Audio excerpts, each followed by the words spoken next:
आज मेरे शो का जिहड़ा मौजू है वो थोड़ा जिहा वखरा है। I am going to be raising a social issue जिहदे बारे कोई गल नहीं करता।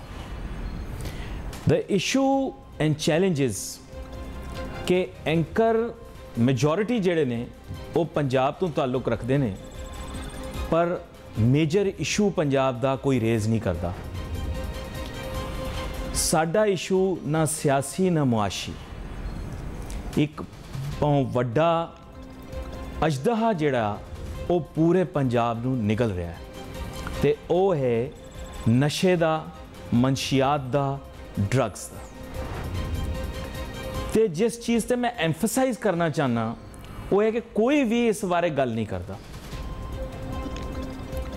Year on year the number of addicts is increasing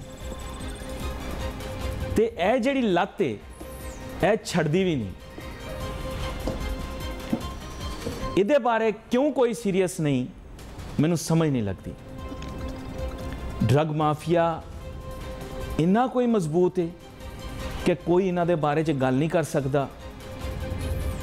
मनशियात ते नशे दा जिहड़ा मसला है हर घर दा मसला है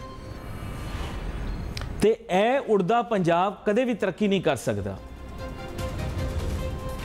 वक्त आ गया, वेला आ गया, इस चीज़ नूं हुण सीरियसली लेना है। People are doing a lot to improve the situation. वो ड्रग एडिक्शन ते रिहैबिलिटेशन दे सेंटर्स भी बने हुए हैं, पर still it is growing. Influential लोगों का नाम आंदा है कि ए जिहड़े ने ड्रग्स बिजनेस च इन्वॉल्व ने, पर अगे फिर गल नहीं जाती। बेरोजगारी ते महंगाई डायरैक्टली प्रोपोर्शनल ने नशे की लत दे नाल। जिन्नी गुरबत वधदी है उसे हिसाब नाल नशा भी वधदा है। ते मेरी गुजारिश है मुल्क के जिहड़े पढ़े लिखे लोग ने, बाइख्तियार लोग ने, वो इस बारे कुछ करन। That's why I brought it up. और आज मेरे साथ एक मेहमान भी मौजूद हैं जो इस मौजू पर महारत भी रखते हैं, लेकिन मैंने क्योंकि मईशत पे बात करनी है तो मैं इनके साथ मईशत पर ही बात करूँगा। ताहम एक अहम जुज़ रहा है 80, 90 और फिर उसके बाद की दिहाइयों में भी कि हमारे मुल्क की इकॉनमी डायरेक्टली लिंक्ड रही है ड्रग माफिया के साथ। खैर, इस चीज़ को लोग भूल भाल गए हैं। मैं अपने मुल्क को बदनाम तो नहीं करना चाहता, माशी मामलात पर ही बात करूँगा। अहमद चिनाई साहब, आपको वेलकम करता हूँ। बहुत बहुत शुक्रिया। माजरत, कभी कभार कुछ मुनफरिद अंदाज में प्रोग्राम को शुरू करना पड़ता है, क्योंकि आपको पता है कि आपकी तरह मैंने भी ये हुनर अब सीख लिया है कि जो चीज़ें अहमियत तलब हों उन पर पहले बात की जाए। अहमद चिनाई साहब, मुल्क की मईशत भी इसी तरह की दलदल में फंसी हुई है, और ये तो एक सोशल इशू मैंने आपको बताया, पता नहीं कितने सोशल इश्यूज़ जो कि आप पहले डील भी करते रहे, जिसमें क्राइम्स भी हैं, सिवियर नेचर के भी हैं, पैटी भी हैं। तो मुल्क की मईशत अब किस समझ जा रही है? क्या किसी ने इसका सोशल एंगल देखा है? आप पहले CPLC के मामलात भी देखते रहे हुकूमत के साथ मिलकर। उसके अलावा आप स्टॉक एक्सचेंज की भी एक मुनफरिद शख्सियत हैं, टेक्सटाइल का शोबा हो, तो इसलिए आपसे ये सवाल पूछ रहा हूँ। जी, मुल्क की मईशत का एक जायज़ा और दीगर मसाइल के ऊपर। बिस्मिल्लाहिर्रहमानिर्रहीम। सबसे पहले तो ये जो मसला आपने उजागर किया, मैं समझता हूँ ये हर पाकिस्तानी की आवाज़ है, और इस मंशियात की लानत से निजात के लिए मैं समझता हूँ कि जो भी काम किया जाए वो एक जिहाद है, और इस जिहाद में हम सबको जो है वो बराबर का शरीक होना चाहिए, और अपनी आइंदा आने वाली नस्लों को जो है वो बचाना चाहिए। इसका असर, गहरा असर मुल्क की मईशत पर भी है। अच्छे सेहतमंद लोग जो हैं वो एक बड़ा अमली किरदार अदा कर सकते हैं मुल्क की मईशत में। और हम स्टेट मुल्क की मईशत की जानिब आते हैं तो देखें, हालात जो हैं वो आपके सामने हैं। इसहाक डार साहब ने 2 रोज़ कबल एक ज़हराने में कुछ बिज़नेस कम्युनिटी के लोगों से बात की थी, और उन्होंने ये अंदिया दिया था और इस बात का यकीन दिलाया था कि खुदा न खास्ता हम डिफ़ॉल्ट नहीं होने जा रहे, लेकिन हालात मुश्किल ज़रूर हैं, और इस मुश्किल वक्त में जो है वो हम सब ने एक दूसरे को के साथ ताउन करना है और कुछ बर्दाश्त भी करना है। मैं समझता हूँ कि उन्हीं की बात को कैरी ऑन करते हुए आज इस बात की ज़रूरत है कि पाकिस्तान का जो मेजर इंपोर्ट है, जो मैं समझता हूँ 65 to 70% ऑयल या ऑयल बेस्ड प्रोडक्ट्स हैं, उनको हमें रेगुलेट करने की, उनको कंट्रोल करने की ज़रूरत है। उसकी एनर्जी की जो है वो सेविंग की ज़रूरत है, और उसके लिए सबसे बेहतरीन रास्ता ये है कि हम एज अ कौम और तमाम पाकिस्तानी इस बात का अदा कर लें कि हुकूमत इस सिलसिले में जो इक़दाम लेगी उसको मनोवन तस्लीम भी करें और उस पर अमल भी करें। मैं समझता हूँ कि सबसे बेहतरीन रास्ता ये है कि हमें एनर्जी सेविंग की बात करनी चाहिए, और एनर्जी सेविंग के लिए इससे बेहतर रास्ता कोई और हो नहीं सकता कि सुबह जल्द शुरू किया जाए और शाम 6 बजे सारी चीज़ें बंद कर दी जाएँ। ये मैं समझता हूँ कि शायद 30% हमारी एनर्जी सेविंग जो है वो इसमें हो जाएगी, और 30% एनर्जी सेविंग जब होती है तो बजट का एक बहुत बड़ा हिस्सा जो है वो इस एनर्जी सेविंग की वजह से हमारा जो वाइटल फॉरेन एक्सचेंज है उसमें बचत हो। आप डे लाइट सेविंग पे भी फिर एक सर इस मामले में भी कुछ करें, क्योंकि पता नहीं क्यों हमारे यहाँ रेजिस्टेंस आती है। मैं यूके भी जाता हूँ, कभी कभी मैंने सोचा कि वहाँ 10 बजे तक भी सूरज निकला होता है, आखिर वजह क्या है। फिर मुझे बताया गया कि डे लाइट सेविंग टाइमिंग्स वहाँ पर लागू की जाती हैं, सर्दियों में वो चेंज कर दी जाती हैं। आपके मुल्क के अंदर क्यों डे लाइट सेविंग्स नहीं कर रहे आप? देखिए, मैं समझता हूँ कि हमारे में डिसिप्लिन नहीं है। हम जो है वो अपनी मर्ज़ी के मालिक हो जाते हैं, और हमें जो सूट करता है उसी पे हम काम करते हैं। मैंने कहा ऐसा नहीं होना चाहिए। हमें मुल्की मफाद का सोचना चाहिए, और मुल्की मफाद के जब हम सोचेंगे तो हुकूमत के जो भी इक़दाम होंगे, चाहे वो डे लाइट सेविंग के हों, चाहे एनर्जी सेविंग के हवाले से हों, चाहे दूसरे इक़दाम हों, जिसमें सबसे बड़ा मैं समझता हूँ कि हमारी जो $3 बिलियन से ज़ायद गाड़ियों की, लग्जरियस गाड़ियों की इंपोर्ट है, उसको मैं समझता हूँ कि 2, 2.5, 3 साल के लिए बिल्कुल बैंड कर देना चाहिए।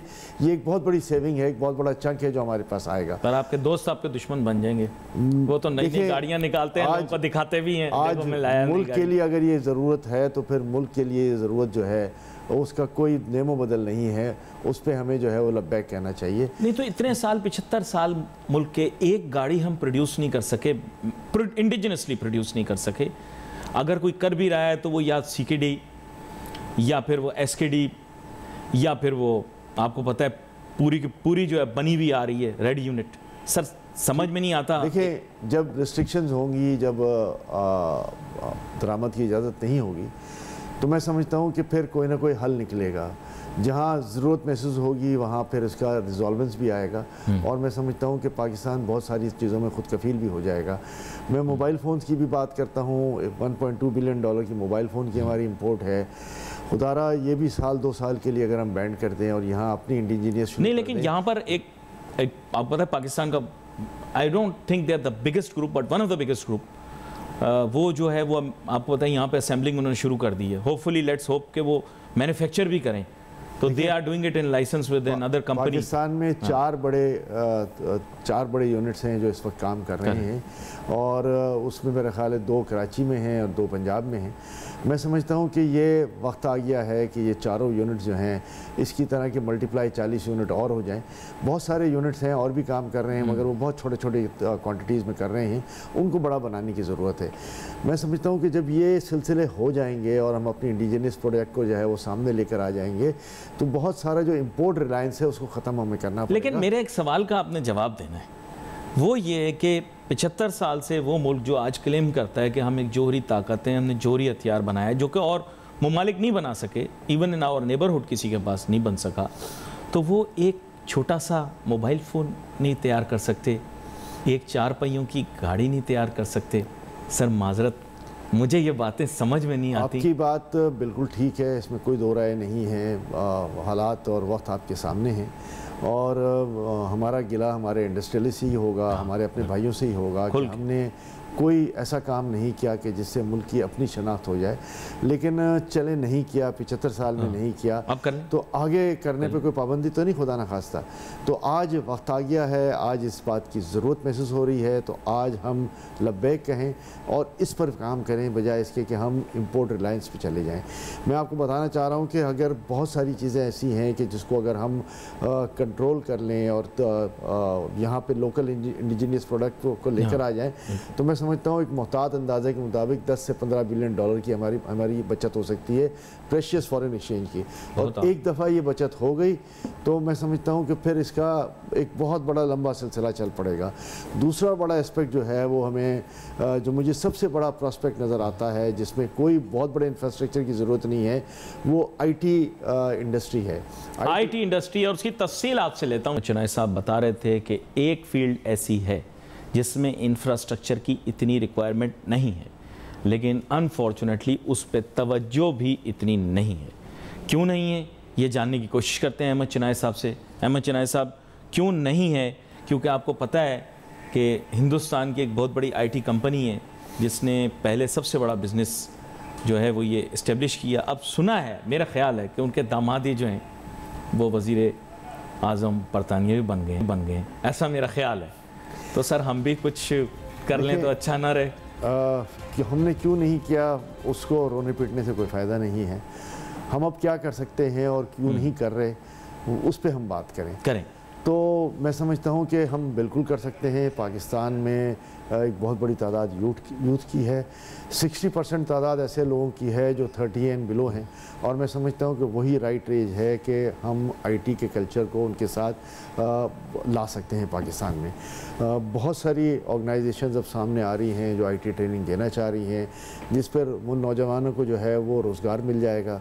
इंटरनेशनली जो है वो पाकिस्तान का जो ब्रेन ड्रेन हुआ है, मैं समझता हूँ उसको रोक कर इस पे कंसंट्रेशन की जाए तो कोई वजह नहीं कि कोई इस मुल्क को छोड़ने की बात करे, कोई वजह नहीं कि अच्छा, बड़े मज़े की मैं आपको बात बताऊंगा कि अमेरिका की सिलिकॉन वैली में पाकिस्तानी भी हैं और वो काम कर रहे हैं। बिल्कुल काम। इसके अलावा बहुत सारे मुसलमान ऐसे भी हैं जो कि हिंदुस्तान से ताल्लुक़ रखते हैं, कभी कभार मुगालता होता है, लेकिन वहाँ पर आपको पता होगा कि जो रियासत है आंध्र प्रदेश, जहाँ हैदराबाद दक्कन, वहाँ पर उन्होंने काफ़ी बड़ा IT इस्टेब्लिशमेंट लगाया।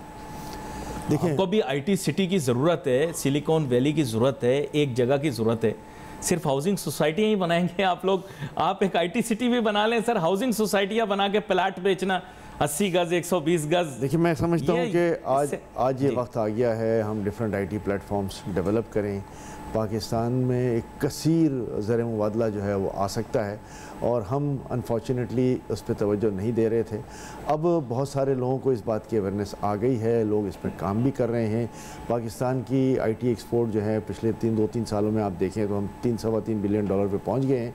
मैं समझता हूं कि हमारे तमाम इंडस्ट्रियलिस्ट जो हैं अगर इस बात की तरफ ध्यान दे दें तो कोई वजह नहीं कि ये 3-3 बिलियन डॉलर जो है वो 13 बिलियन डॉलर पे कन्वर्ट हो जाए 1-2 साल के अंदर, कोई बड़ी बात नहीं है। तो मैं समझता हूँ कि आज ये वक्त आ गया है कि हम इस पर कंसंट्रेट कर जाएँ।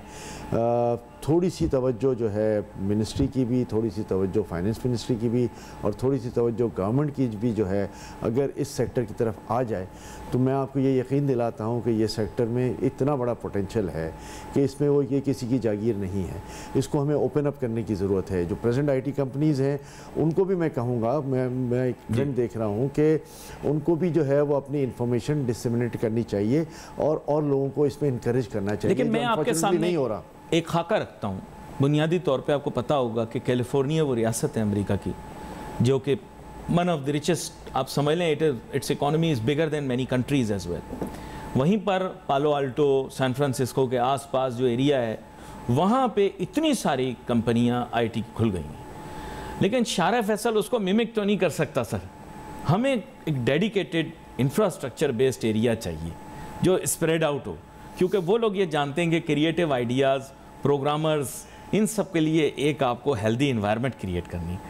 आप लोग तो बहुत सारे ऐसे प्रोजेक्ट्स पर काम कर रहे थे, मुझे याद है अर्ली 2000s में, मिड 2000 में आपने बहुत ट्राई किया तो वो टेक ऑफ नहीं हुआ।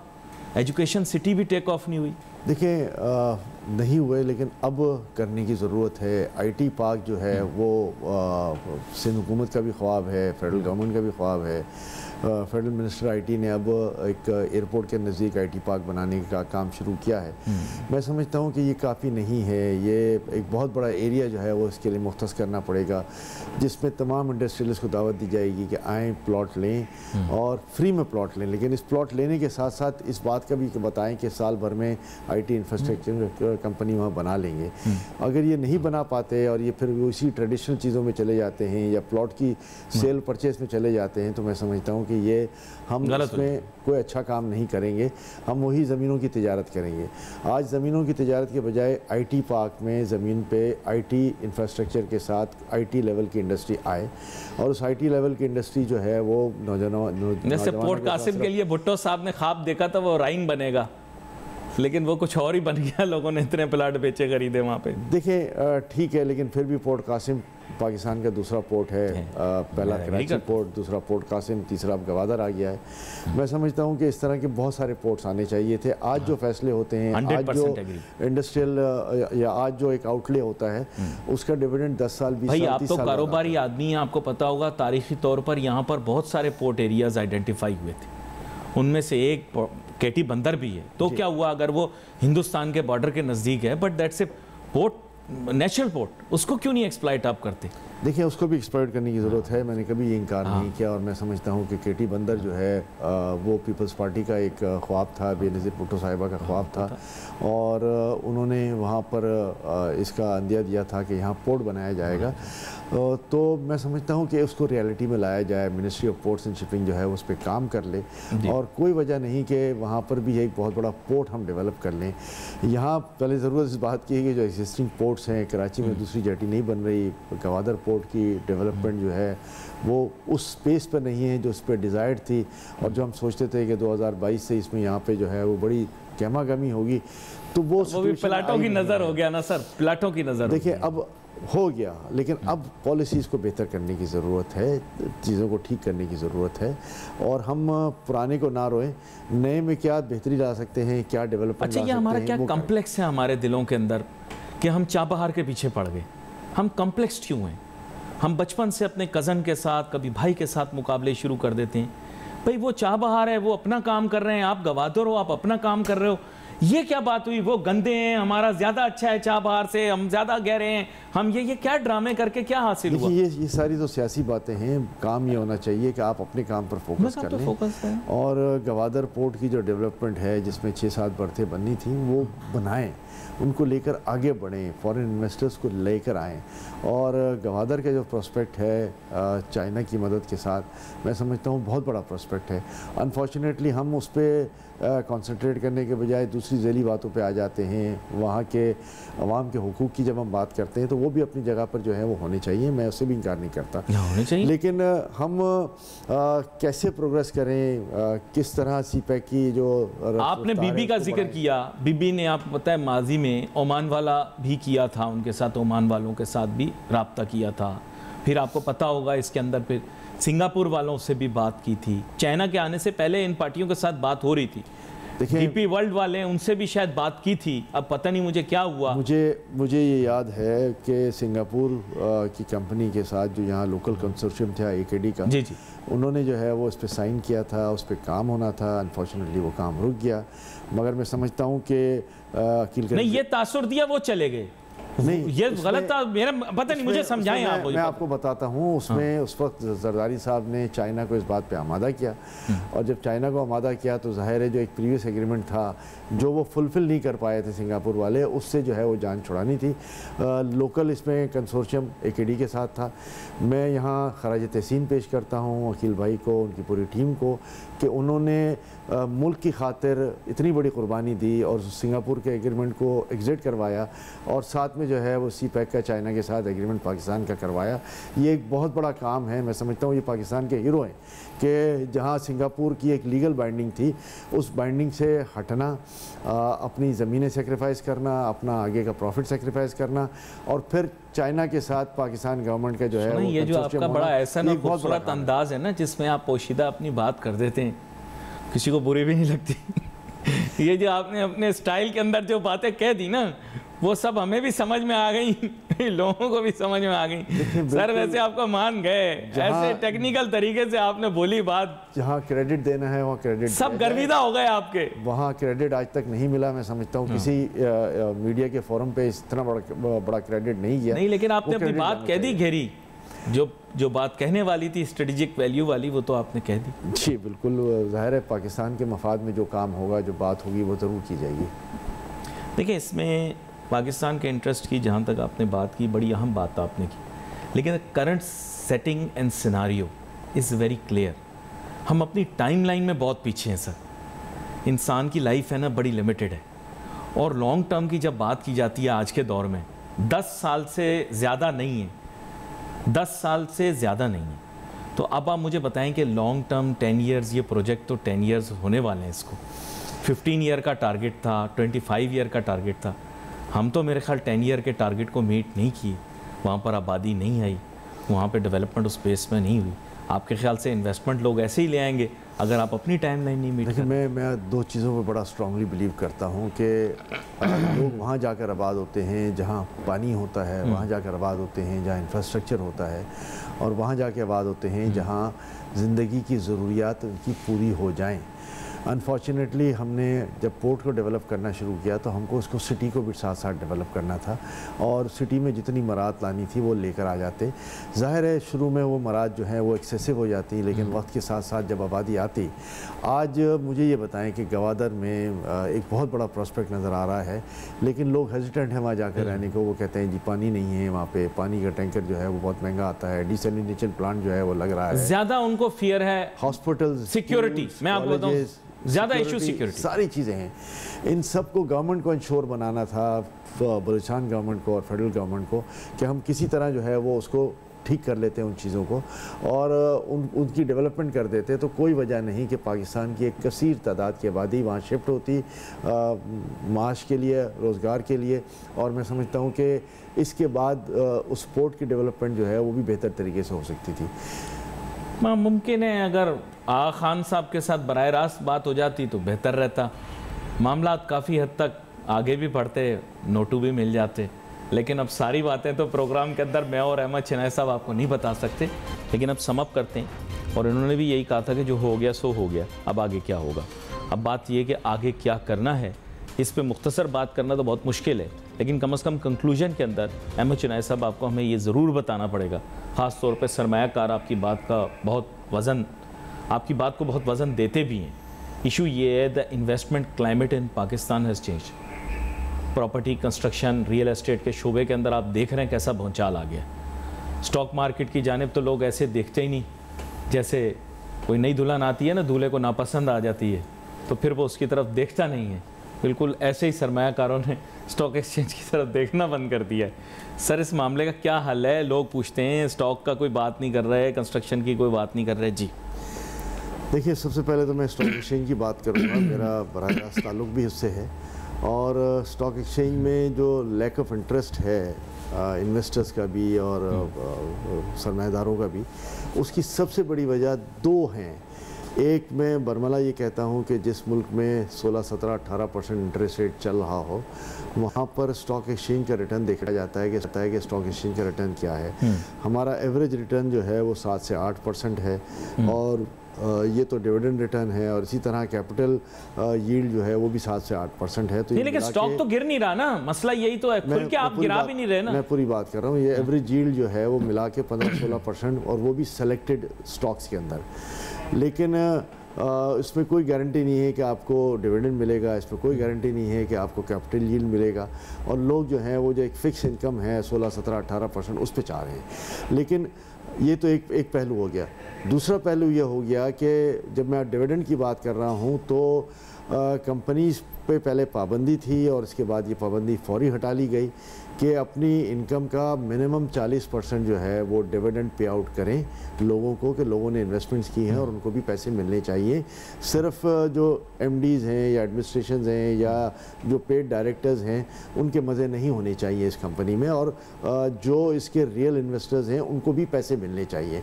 अनफॉर्चुनेटली ये जो मिनिमम डिविडेंड पे आउट है उसका कानून हटा लिया गया, और लोगों ने इस मफरूज़े पे कि जी हमें और कैपिटल इन्वेस्टमेंट करनी है, रिटेन अर्निंग्स करेंगे और कंपनी को आगे बढ़ाएंगे, ये मफरूज़ा जो है वो फेल हो गया है।